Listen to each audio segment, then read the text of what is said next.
make PVC sheet from PVC pipe. And we will make this at home only using 3 things. Yes, PVC pipe, kitchen gas and glass panel.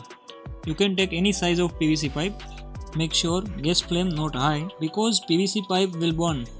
We want PVC pipe smooth for give it a flat shape. And then make PVC pipe hot using gas flames. After PVC pipe become hot enough, then put it on any flat surface and press it with glass panel. I am using big PVC pipe and small glass panel, so I have to repeat this process until whole pipe gets flat. You can use big glass panel so you can make flat sheet in only one time effort. And if you want more big PVC sheet, then you can also add extra width in PVC pipe. It's totally depend on your requirement.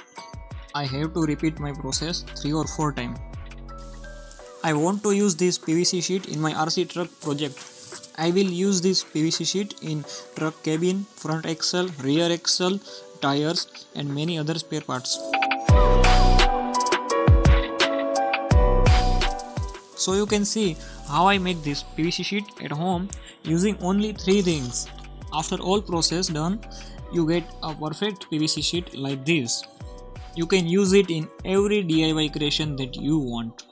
So guys, make this at your home and use it in your project. If you learned this topic as well, please like, subscribe and share. Also you can give a valuable feedback on this. Thank you so much for watching.